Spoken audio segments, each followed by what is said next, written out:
This is a Rogue Media Network podcast.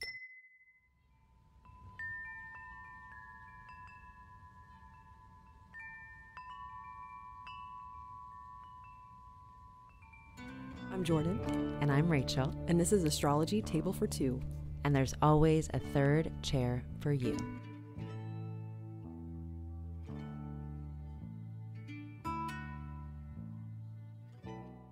This is Rachel. And this is Jordan. And this is Astrology Table for Two. There's always a seat at the table for you. Yes.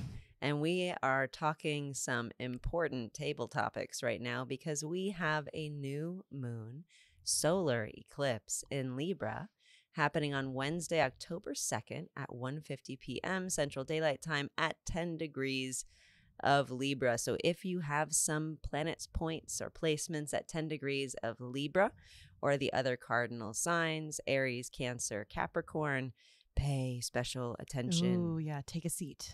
Yeah, because this is important. This new moon is a real one. This is the last Libra eclipse for the next 9 years. And actually, this will be the last South Node eclipse in Libra for 18 years. And I feel like, you discussed this in the last episode. All these eclipses are leading up to something. It's like the journey. Yeah. And this is a shutting the door on something, a cleaning out of an area where you will not be doing major eclipse renovations for a hot minute. Yeah. Years, probably. I mean, some years. Yeah. And this eclipse cycle has been really focused on the South Node. So for everybody listening, North Node, South Node, the nodes of the moon are where the sun's apparent path through the sky crosses the moon's actual orbit. Hence why we get eclipses on certain new and full moons when they are close enough to block out each other's light, when those two bodies are close enough to the nodes. So the North Node is future-oriented, what we're moving towards, and the South Node is past-oriented and what we have mastered or what we are moving away from. Yeah. What's going to come to the surface? Right, to be purged out. Wow. Ooh, that can be kind of ugly sometimes, or can feel ugly. Well, and the South Node in Libra, it's definitely going to be affecting our relationships. Oh. Because Libra is the 7th sign in the zodiac, has a loose correlation with the 7th house of partnership. And it's our cardinal air sign ruled by Venus and symbolized by the scales. We got kidneys, lower back, hips, and booty involved in this eclipse. Those are the body parts that Libra rules. So pay special attention to hips, lower back during this particular eclipse. How much are you shaking your booty? I mean, that right? could be important. No, hey, 100%. And if you were thinking about any cleanse or any, purge, anything like this, love that for right now. The kidneys filter out all of the stuff that we don't want in the body. So with the South Node here on that eclipse, we might be doing some serious filtering. Yeah. Ooh. Especially of things that have been giving us angst, discomfort, anxiety. Yes. Hopefully. Or whatever's put us out of balance. Why else do you do a cleanse except to rebalance? Yeah. Do some maintenance, 100%. So think like refresh, reset. Yeah. Nothing lasts forever, Woo! You have to maintain it to, things get rusty. You gotta put some oil on the gears. You gotta clean it. You gotta shine it, if you want it fully functioning. And that can be machines, body parts, or relationships, right? Unfortunately, yes. Everything needs to be in working order. And this eclipse is coming to tell us where we are not quite level. It doesn't sound very fun. Well, it's going to be a little fun. Yeah. Because the closest aspect to this eclipse, this new moon eclipse, is a conjunction with Mercury at 11 degrees of Libra. And that to me is kind of cool. Like I get very mind blow energy from that. Okay. Very much like sudden realization, like something kind of like maybe blurting something out that you've wanted to say or feeling confident enough to actually share that opinion. You're smiling like you know something. No, I don't know. I know that energy too well. I feel like a devious little gremlin over here, just like, yes, Libra say it. rising. You've been letting that shit fly for this whole eclipse cycle. I think probably I've tried to be a little bit careful, but sometimes I do say before I think. And I really don't mean to. Or sometimes I say something and it comes out completely different than how I thought I was going to say it. Is that, and I don't want to, like, that sounds like I'm not taking accountability, but it really does happen sometimes. And immediately I'm like, oh my God, did I just hurt that person's feelings? Like, I want to call attention for both you and everybody to October of 2023. That was the first South Node eclipse in Libra. Usually we have 18-month cycles. We will have another Aries eclipse in March, so the axis is not all the way done. But this end of it is. So whatever you were vibing on, thinking about, interested in, blurting out in October of 23, there's a very tight correlation to right now. Ooh, okay. So whatever the mental topics were, whatever relationships were starting, stopping, changing, that is what's on the menu for this final pass. And I feel like the timing is kind of just right, because to me, and all of my fellow Texans, I feel like October is kind of when things start to slowly transition to fall. We don't really get like a true fall here, probably till the end of November, maybe. Sure. If we get a fall, but you can feel it's a very subtle shift. And I think that's what I like the most about October. It feels like a quiet transformation. And it's always been a very calm and peaceful month for me, because I'm feeling nostalgic, but I'm also at peace where I'm at presently. So nostalgia, 100% on the menu. Great. Definitely. But I will say, as a Dallas native, we all think of October as the state fair, which is like not calm. Very chaotic. I think I avoid the fair, even the Waco fair. I'm like, oh, I'm okay. Y'all have fun over there. I'm going to be on the opposite side of town, doing my own thing. And especially this year, because the ruler of Libra is Venus, and Venus will be in Scorpio this whole time. And so Venus in Scorpio she's not chilling at the fair, partying up with friends. No, she's doing a deep dive, or writing in her intense journal about some really deep, transformative self-love. Ooh. Yeah. Self-work. Ooh, I'll even offer. Yeah. The alchemist, Well, and I'm really feeling this too, because Venus is in Scorpio. Scorpio is ruled by Mars. And this lunation, this new moon eclipse, is ruled by Venus. It's ruled by Mars. And Mars itself is in Cancer, the sign of the moon. So we have this little ping pong triangle between Venus, Mars, and the moon. And this lunation, besides the conjunction with Mercury, is square to Mars at 15 degrees of Cancer. So I feel like we might have heads and hearts sort of at odds. Yeah, probably a lot of I'm someone who has my Mars in Cancer in my chart. Heavy on the passive aggressive. Ooh. I'm glad that I'm self-aware enough to know that about myself. But it can be hard when, you let those emotions kind of run their course. You kind of feel that passive aggressive tension, not saying what you probably need to say right off the bat, and building resentment, and then, lashing out in a very non-productive way can really stop you, I think, from. And what you're highlighting is like what it's like for this eclipse to be square to Mars. Oh, God. That's a huge potential, like emotionality around. Well, I'm glad I already deal with that. So I'm glad that this isn't going to be different for me. There could be heightened sort of sentimentality or emotional charge. What I like for this, though, it has its negatives, right? Right. Emotional outbursts or arguments. But there's going to be, I think, big gut feelings. Yeah. Big gut feelings coming in. And maybe listening to those gut feelings. And since this is Mars and it's relating to the lunation by an angle of the nature of Mars, like doing something about it. Yeah. Not being passive aggressive. Or if there's the passive aggressive desire, like instead of doing it, maybe just really acting with it, as in not being passive. Yeah. Be more aggressive. And being aware of it. Like, hey, I'm feeling this way. I don't want to feel this way. How can I not feel this way? Instead of just kind of falling into feeling that way. Interrupting your previously established patterns. Oh, man.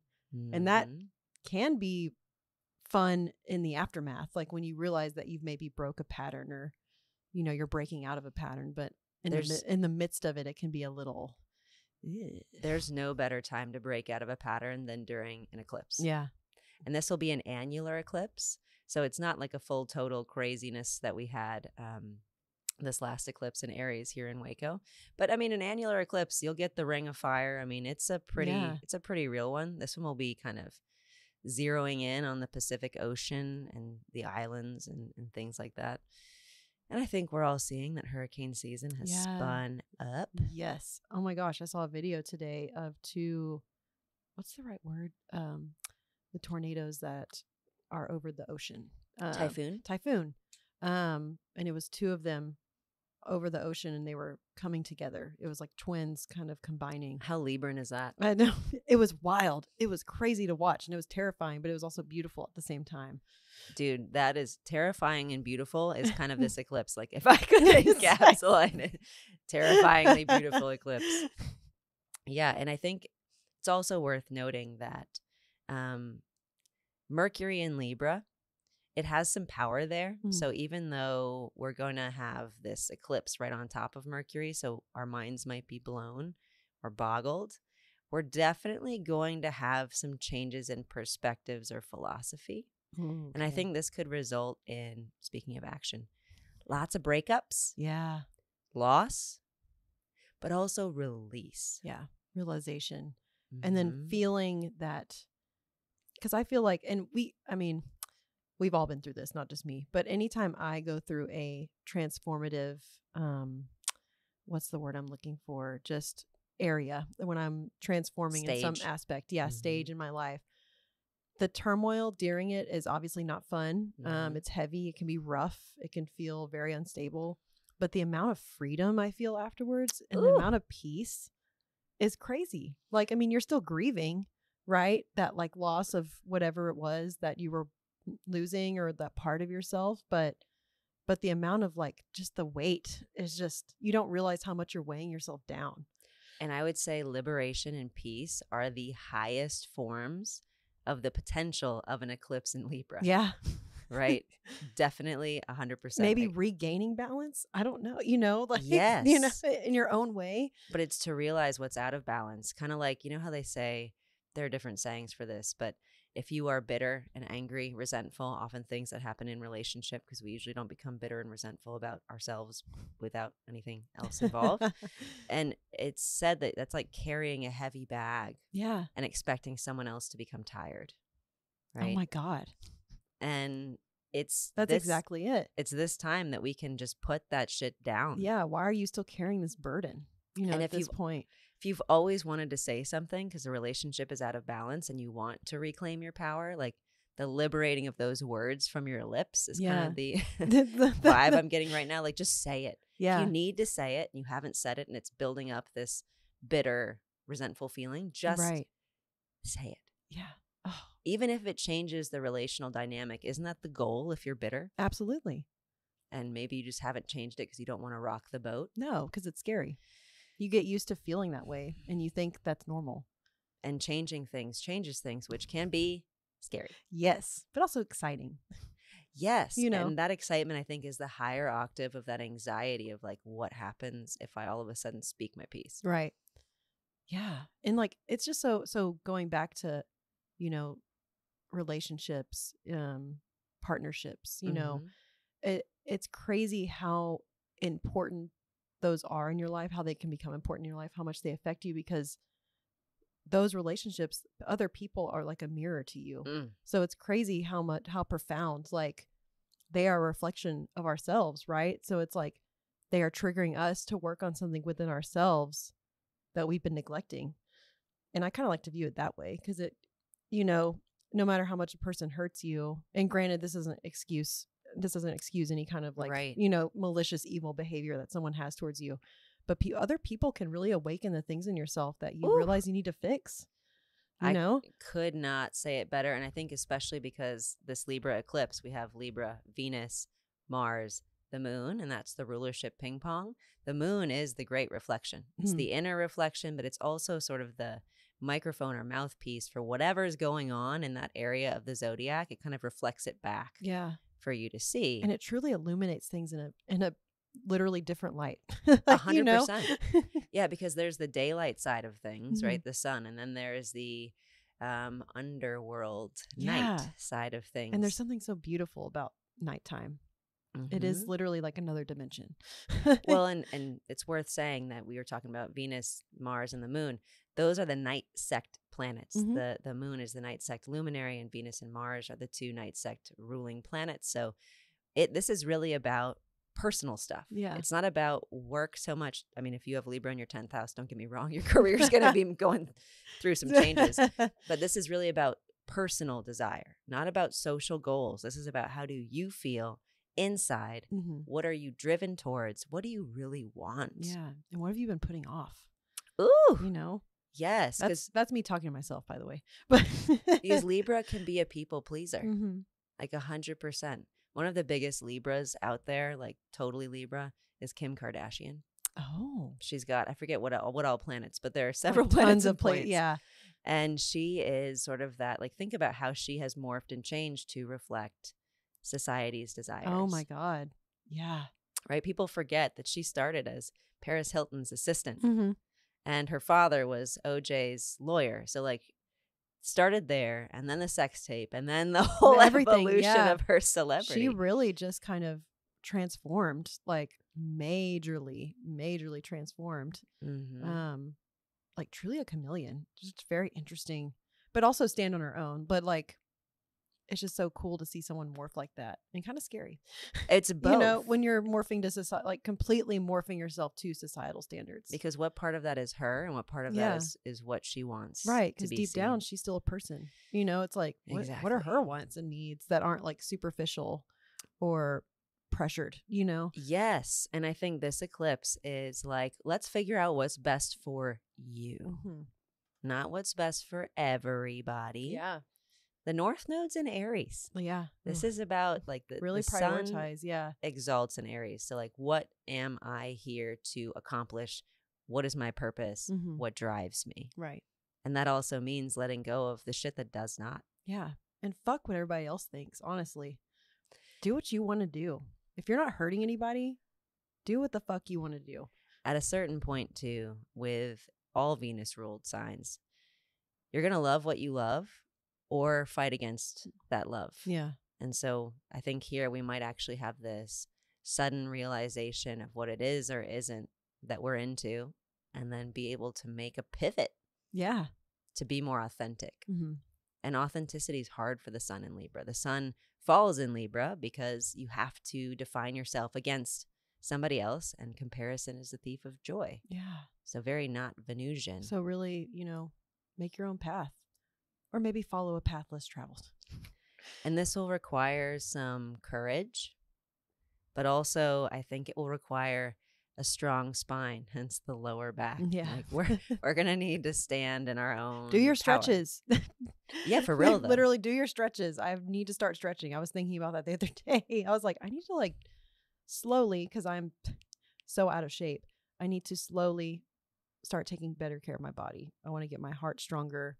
I've been wanting to get up early and stretch in the mornings, potentially leading into gentle yoga, potentially that leading into Heck yeah. working out, you know, going on runs, getting that cardio, getting even a walk. Yeah, I'm feeling very, very much lower back hips in here. Like, definitely getting that booty work in. Yes, do those squats. And I think that's a physical example of the, not metaphysical, but the holistic truth where, like, that's what you want. Yeah. And you're figuring out, I want something different than what I currently have, or I want to do something different than what I'm currently doing to Right. feel better. And I have the power to do that. Heck yeah. Like, that's what's wild is I can hold myself back so much and feel powerless when I've had the power all along. And it's Mhm. crazy how you can convince yourself that you don't have the willingness to do something when you actually can. Yeah, absolutely. And with Venus and Scorpio, she might want to stick to habits, stick to patterns. Yeah. But with Mars and Cancer, it's like, no, you're going to feel the waves if you cling too hard to, Yeah. you know. Something that's not serving you. Yeah. Mm. And you'll be on a raft out in the middle of the ocean, just kind of. And then what are you going to do? You can't do your stretches out there. Yeah. So I think this is a perfect time to let go of what you've held on to to make choices that might have consequences, but to accept those consequences. Okay. Even if you find, Mercury's going to be very close to the sun and the moon, but it will be what's called combust. It's not close enough to be cazimi, which is a more positive thing, some planet in the heart of the sun. But this is a planet very close to the sun, so it might even be hard to really see the long-term implications of those changes we're making right away. Right. It might be kind of like your identity is wrapped up in the relationships that you have. Yeah. But this is an invitation to let someone or something go. Yeah. And not all consequences are bad. Yes. Like you said, some of them are liberation. When you Yeah. break out, you can be free. Yeah. Literally. Yeah. Fuck the consequences. Live in that moment. Embrace that freedom. That's so Sagittarius of you to Sorry. say. I could feel the season calling me. Yeah. Yeah. And I think that feeling the calling is kind of this name of the game, and letting the things that are changing be changed and embracing that change to your earlier Release point. the birds from the cage. Yeah, for real. Yeah. Release yourself from the cage. Yeah. So you've had the key all along. This eclipse, release yourself from the cage. I don't know if I can say it better, so I think we should take a break Okay. for a word from our sponsors.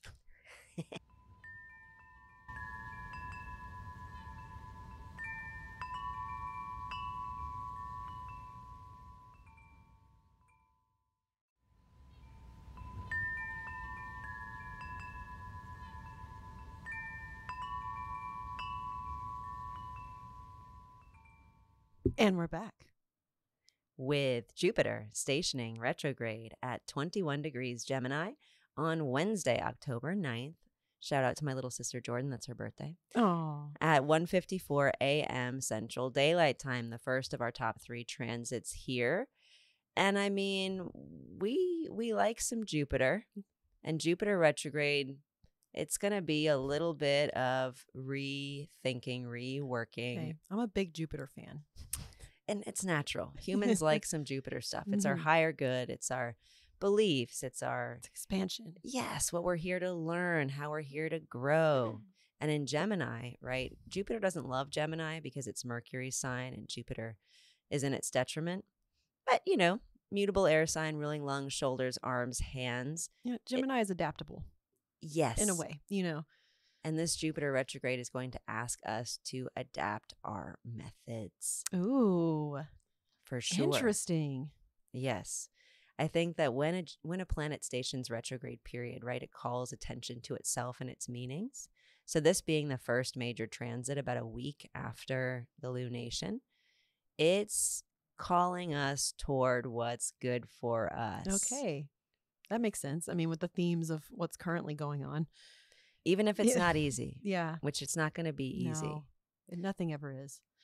And with this retrograde, I'm feeling especially changes in belief, maybe spiritual awakening on the higher side of that, or also disillusionment on the lower side of that. I think there might be redefinition around, of course, this is Libra, Eclipse, Gemini are the twins, like redefinition around the ideas of relationships, family, maybe even like healing inner child work or healing relationships with siblings on the positive side. But like going back to school, pick up that pen again. Yeah. Research. Like this is a lot about collecting pieces or refining thoughts. And being curious. Yes. Yeah. Because Gemini has that curiousness, that open-mindedness to see things from different perspectives. And getting curious about those perspective shifts or about even the dissonance, mental dissonance. You're like, wait, what's really going on? Where's this coming from? Yes. Is it from conditioning? Yeah. Is it from like social pressure? Is it from outmoded methods or belief systems? I think a lot of us grew up in pretty structured religious systems that are clearly crumbling these days. Yeah. In my opinion, I agree. And I think there might be a bit of like trying to do things over, like do-overs. Mm-hmm.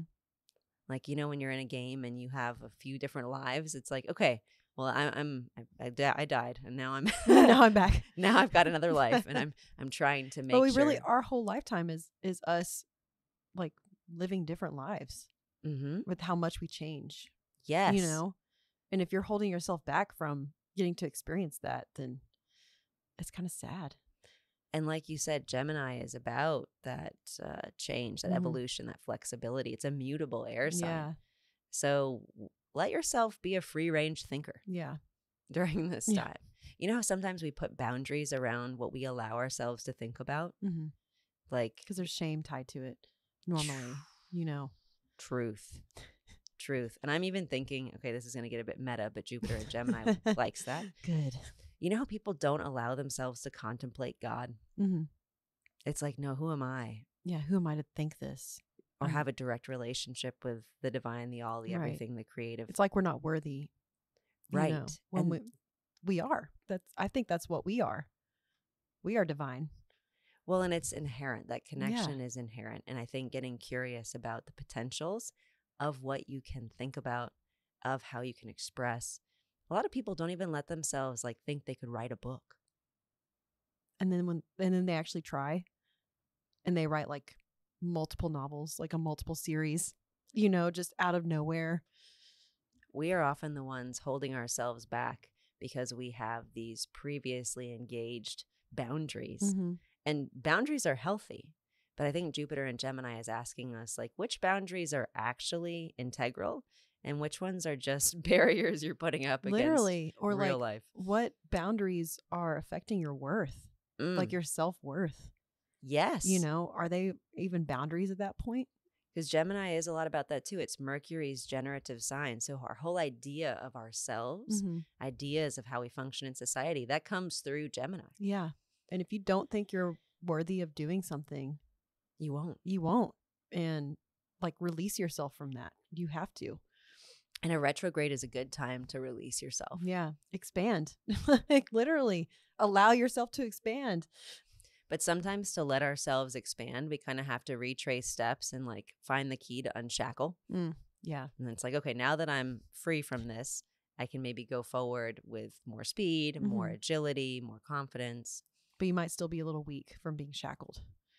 Truth. You know? So go slow. You're dropping some of these truth bombs. Thanks, girl. And this Jupiter station happens to be on top of a fixed star called Capella. And I don't often talk about fixed stars, but it's happening so on top of it, like within the degree. That I love learning new things from you. It's just fun. Fixed stars, to me, just for all listening, they are important because light is information, as I always say. And when a star and a planet are apparently at the same point, vis-a-vis our perspective on Earth, their light comes to us at the same place in the sky. So they fuse and the information is joined or intermingled. And Capella is a pretty decent star. It's a star of the nature of Mercury and Mars, and it's known as the little goat star. So the goat's horn, right? It is the horn of plenty or the inspiration for the symbol of the cornucopia. And it gives us, I think, with a Jupiter retrograde station here, the ability to bring about more abundance and potential change within the ways we define abundance, whether that be what we want to be here to learn or how we want to be here in terms of our belief systems. And there's plenty of ideas, plenty of new information, plenty of experiences to be curious about. And I think with this station, it's kind of like an invitation to that table with the cornucopia. Yeah. All are welcome. Life is a feast. Yes. Indulge, meet new people, be curious, be open. And be led by your truth. Yeah. I think Jupiter and Gemini at its highest is like, you know what? I'm getting clear on my truth. Yeah, this is me. Don't be ashamed. I think, though, that we might have some interesting deja vu here. Ooh. About like, hey, I've been here before, because this is the retrograde. So I have been here before, but now I have a new perspective and maybe I'm in a different situation. You know, the eclipse has happened. Maybe I've cut off one relationship and I've moved into a different paradigm. So maybe I address this differently. I always like those revisitings. I feel like deja vu is just like a revisiting, and it is always fun to realize, oh, that's not me anymore. Yeah, that's like not who I am. I feel differently. Like, I think differently now. Right, but that person got me where I was, so it's like really cool to kind of reflect back on that. And this reflection will happen for quite some time. So Jupiter is going to make a second pass over everything between 21 and 11 degrees of Gemini, and it will not station direct until February 4th. So for the rest of the year, Jupiter is retrograde. I think it's totally appropriate given the election cycle. Like, here we go again Yeah. with this. Here we go. Things are different, but not that different, but we need to readdress because obviously nothing's been settled. Yeah. Nothing's really Mm-hmm. changing in the way that I think it should. And with Jupiter and Gemini, it's like, how can we create more harmony even within dissonance? Even within the many voices, the cacophony? Like, how can we hear something meaningful in all the noise? In the void. Oh. Shouting into the void. Sometimes it can feel like that. And into the like great sort of madness, like adding your voice to the chorus of shouting at the state fair, right? Trying to be heard at the state fair. Dude, for real though, trying to have a conversation at the state fair. Hold up, a long conversation at the state fair. You're making me think of like trying to have a conversation at the club and you're like yelling like, "Hey, how are you?" Like you're catching up with a friend, but you're at the club. Yeah, right. And maybe this retrograde station, you're at the club and you realize like, no, I don't even want to be here. Like, I need to just like go with you to like a lounge. So we can have a real let's go to a jazz lounge, or you want to walk? Like, you just want to walk around the neighborhood? Yes, I thought I should be at the club because that's where everybody is. But you know what? I'm grown. I don't want to be at the club anymore. Yeah. So I think this has got some beautiful potential. If you've been working on any transactions or literary works, or if you've been thinking about going back to school, there's a lot of stuff that I think we've been thinking about wanting to do for our highest good. Mm-hmm. And now we can. Cool. It kind of is like the spark to kind of get you going again. And maybe even just to do the like kind of outlining of the steps. The planning. And then when Jupiter stations direct, we then might be able to go forward. Yeah. With those steps. Okay. So would you like to introduce our second transit? Oh my God, yes. Pluto stations retrograde at 29 degrees Capricorn on Friday, October 11th at 8:04 p.m. So more retrograde. More retrograde. Whee! Oh, dude, I wrote stations retrograde. Pluto stations direct. Oops. Pluto stations direct. That's no, all that's what I said. That's what I said. Don't rewind. That's We'll try again. Pluto stations direct at 29 degrees Capricorn on Friday, October the 11th at 8:04 p.m. There we go. Yeah. So Pluto has been retrograde. No, that's all me, y'all. I wrote the notes. I'm like, no, everything's retrograde. Wait a minute. Yeah. No, but when two planets are stationing so close to each other, they're both pulling focus. And when we get Jupiter and Pluto, I feel like there's the higher good, there's the expansion aspect. And then Pluto's station brings about the transformation, evolution aspect. So we're being asked for a lot of alchemy, and it's going to feel big and scary, but it's going to be important. Yeah. Important. And Capricorn is the 10th sign in the zodiac. So it's a cardinal earth sign ruled by Saturn and symbolized by, oh, wouldn't you know it, the goat. Speaking of symbolism. How convenient. Astrology will tell you the same thing 4 different ways. Literally. When it's really important. Yeah. And this rules the knees, the hair, the skin, the joints, the bones, and the teeth. So a lot about our solid self, speaking of a strong spine. The solid horn, you know. Yes. Yes. And Pluto has been retrograde since May 2nd. So it's stationed retrograde in Aquarius. And let's just say we get to bang down a gavel. This is the last direct station in Capricorn. Yes. In our whole life. That's kind of wild to think about. Mm-hmm. Yep. So this cycle, Pluto's cycles, take 249 years. Pluto entered Capricorn in 2008. And between 2008 and now, we have been working on really, really alchemizing these Capricorn themes. And Capricorn, the 10th sign, has a loose association with the 10th house. So it is about public roles. It's about that career, the tradition, the establishment, the father, the hierarchy, you know, all of those structures of society that keep us kind of held together. Right. Speaking of Saturn. And I kind of, in it, you know, I love that you broke down the goat, the horn. Capricorn to me is just generosity. Provision. Yeah. Like, I'm going to do for you. Abundant, you know. Yep. And so all the Capricorns I know are incredibly loving and generous people. So generous. Well, and because they're Capricorns, they're resourced. Yeah. They are resourced. They're well resourced. Yeah. They're not going to impulsively spend. Like, these are the conservatives speaking to Capricorn's meanings. So if they are for you, if they are your advocate or your relation, they will do right by you. Yeah. And that often means support. Yeah. They really show you that their love, like through their generous actions. And also that service, right? That like, hey, you're in this issue. Let me help you. Yeah. Let me provide for you. Yeah. It's just solutions. like, providing. That's a great word too. Just the providers. Like, I really just get that vibe from them. But these Capricorns are going to be real activated. So if you have placements in late Capricorn, like think the last degree of Capricorn, this is huge for you. Same thing for Aries, Libra, and Cancer. The last degree of those, highly charged. And remember, this is square by sign to the Libra eclipse.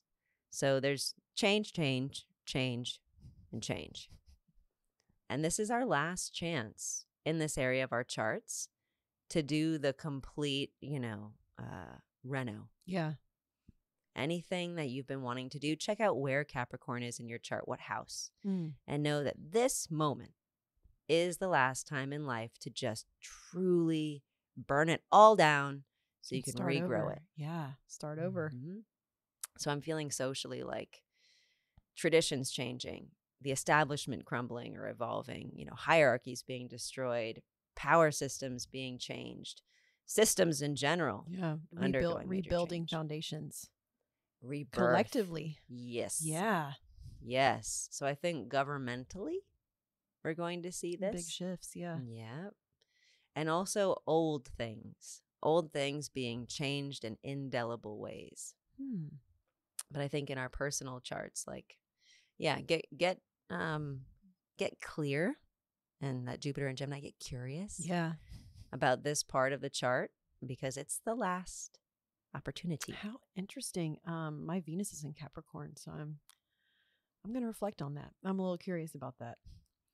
And I think there might be some major changes to that idea of the ends that you want to achieve because Venus in Capricorn has goals. Goals in love. And there might be just a little adjustment to how you think, like the methodology of how to achieve those goals in love. Yeah. Or maybe that and maybe a shift in expectations. Ooh. Not necessarily lowering my standards, but realizing that I can maybe be unrealistic sometimes. That's okay. Well, and Capricorn is very achievement oriented. And so it can, there's a sort of I want to win thing. It's ruled by Saturn and exaltation ruler is Mars. So it's like, how do I accomplish this? And especially with personal planets, you can't always just win or accomplish or achieve your way into or out of anything. Love is not a game to be won. No. Love is fluid. It's not, it can be firm, it can be solid, but love goes where it wants to go. You can't stop it and control it. Right. And Capricorn too, I think it's important to remember when Pluto is here that Hades and Persephone, like that love story was complicated. Yeah. Oh, there was a lot of negotiation, a lot of like, okay, here was my goal, here's your goal. They're at odds, but how do we make this work? Is Hades a Capricorn? Arguably. In a way. Arguably. Because Capricorn represents the beginning of winter. And so that is the season of death, right? Of all things becoming dormant. Right. Like the underworld, right? This is when humans are not manifest. They're beneath the ground, if you will, under the world and waiting to be reborn in different form if you are into reincarnation. But I think that this Pluto retrograde, there might be, to underscore the eclipse, the Jupiter and Gemini retrograde, and then this direct station, it might take a lot of personal and social transformation in order for us to move into what's next.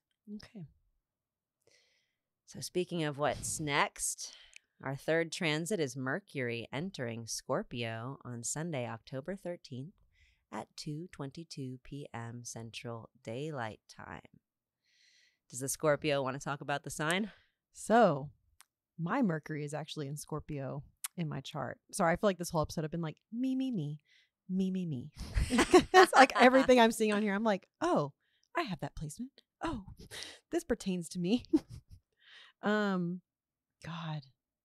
8th sign in the zodiac, fixed water sign. Fixed, that is such ruled by Mars, represented by the scorpion. That hard shell with the stinger, defensiveness, suspicion, paranoia. But also, those are the darker aspects of Scorpio. I think that's when Scorpios can get trapped in their own shadow. Scorpio placements. And it's hard to not rise above that darkness because they are very incredibly powerful placements, in my opinion. They not only can rise above that darkness, but they can alchemize that darkness, right? They can create something new. They can create a new light from that.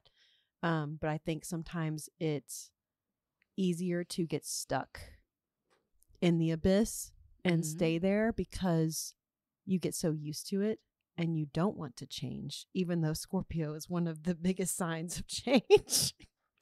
And I think it's because change can be painful. I mean, we've talked about this earlier in the episode. Change is incredibly painful and incredibly scary, but it's so necessary. You can't avoid it. Yeah. And I mean, the scorpion is a great symbol for no matter how much you armor and defend yourself, right? It's an armored bug. It's got these big claws. There's also this internal venom. So there is this stuff inside that's actually your greatest weapon, just like pain can be your greatest teacher and compassion specifically.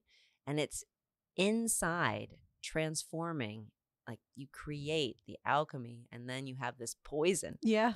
Right? And that poison is also your greatest defense. And I think that can be intense for Mercury in Scorpio because listen, Mars has power in Scorpio, right?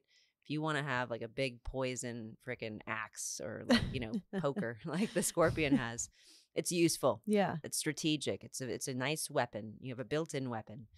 But Mercury is not Mars. It does not rule Scorpio and it has no real special power there. Though there is one Egyptian term, Egyptian bound, that's in there between 11 and 18 Scorpio. There's some extra cleverness in that area. So there should be a little bit of the middle of this transit that, gives us some potent medicine. Right. And Scorpios are investigative. They will seek the truth. They will get to the bottom of it. And I think, that strategy comes into play. Whether you use it for good or evil, that's really your call. But Scorpios know. They always know what's going on. You cannot hide something from them because their intuition will also tell them. Yeah. And there is a focus and a clarity about fixed water. And I mean, Scorpio rules the genitals and the excretory system, including the prostate, colon, urinary tract, and rectum. So it's about taking in the experience and processing it in order to use what's useful and just throw away or just get rid of what is no longer serving and what needs to be released. And I think Mercury in Scorpio, this is going to be some deep work, some processing, some purging. These are all of these transits are echoing very similar sort of calls to action. Right. And I think that there should be a lot of sort of processing of trauma, of grief, like we talked about last episode, a lot of those intuitive hits, gut instincts, downloads. Stuff is changing. Yeah. And I think because it can be overwhelming, having a Scorpio moon, it's really a gift, but it's also incredibly challenging. I feel overwhelmed like 24/7 with my emotions. And sometimes I hate it. I hate feeling deeply. I hate feeling pain. I hate wanting to know the answer to something so badly that I know it'll probably hurt me to find it out, but I still want to know. You need the truth. I need the truth, even if I know it's going to hurt me. And that's like the worst thing. I think like I put myself through a lot of the time. But then you get to the truth. And I think when we get to the truth, we can make some lemonade from our lemons. Oh yeah. Like, that's the thing. It's like Scorpios are so powerful. Like, they have the power to pull themselves out of that emotion. And I think that was what held me back for so long, is I felt so overwhelmed and controlled by my emotions. But realizing that I have the power to change. I can use these emotions for good. I don't have to, just hold it all in. I don't have to explode. I can release them. I can change. I can be different. And you can create with that pain beauty. Oh my God. When you burn the forest to the ground, what regrows is brand new and it is youthful and it is strong. And I think especially with this Mercury in Scorpio, it's joining Venus. And they're both going to be ruled by Mars in Cancer. So we will be witnessing a lot of our own cycles. And I think it'll be this, like, you can't look away. No, you have to. And you're not going to want to look away. Scorpios don't want to look away. Like, yeah. Like that cliche of Scorpios have a super intense stare. They don't want to look away. The Scorpio eyes. Yeah, they don't want to look away. They want to see everything. Like, they want to see inside of you. Like, like that deep, that soul, penetrating connection. They want to see inside of you. They want to see every detail, every depth of that scenario. And Mercury will be in Scorpio until November 2nd when it enters Sagittarius. And it will retrograde there. So we'll have a lot more to say about Mercury and Sag. It won't go back into Scorpio. So this is our one transit here. But I think we have that opportunity to kind of get focused before the excitement of the end of the year, and to kind of move through and to focus on the working with these major changes. Like these next 2 weeks, folks, expect a lot of shift. A lot of shift. Whether you want it or not. Redirection. Clarification. Yeah. We have 2 major retrogrades, one of Jupiter, and that's, stationing retrograde, Pluto stationing direct, and an eclipse. So I like redirection. I feel like that's a more positive, that's kind of how I view, when a door closes, it's more of a redirection. And I think that's kind of like also hopelessly optimistic. But it just kind of makes it easier when you when you view it that way. Yeah. Like, hey, this isn't working out for me. No matter how hard I'm trying, I'm getting pushed back. This isn't, this door isn't opening. I'm jiggling the handle. I don't have a key. I can't get in. I guess I have to try the other door. Like, redirect what's behind it. It could be better. And what is the saying? Hold things close, but let them go lightly. I think that is huge for Mercury and Scorpio. Is it's hard to let go. Yeah. Especially of long held beliefs. Especially when, like, say right now, just based on the whole rest of the podcast, that we're having major transformative changes to our belief system or our religious understanding or our connection with the divine. That can be very, very unsettling. Right. But it's also key to your own spiritual development. You've got to go through that discomfort. Yeah. And what are you you can't carry that grief. You need to let it go. What are you going to do with that grief? Right. What can you can use that grief. And we often grieve the past. Yeah. That nostalgia too. It's like, oh man, before I was so aware, or before I was less innocent, back in the time when I had rose-colored glasses on. That is all beautiful, but it's also past its time. It's past its expiration date. And look where you are now. I know. I love to sit and see where I'm at presently. And I think there'll be a lot of looking inward and then releasing outward with this whole cycle. And the next cycle, we have a full moon in Aries. It will not be an eclipse, but we have a full moon in Aries on October 17th. So more of that Mars in Cancer action. It's flavoring everything. Sprinkle of spices. We're going to be feeling it. Yes.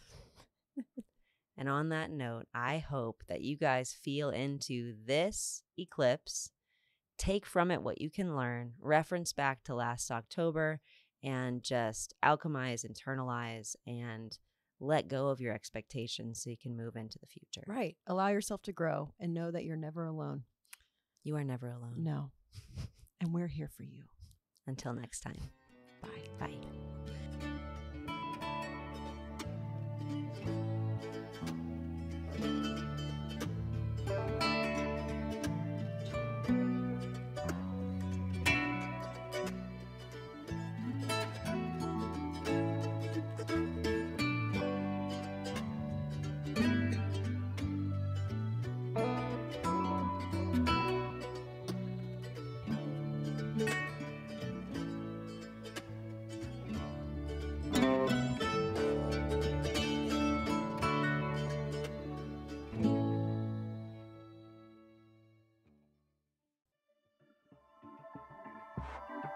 This has been a Rogue Media Network production.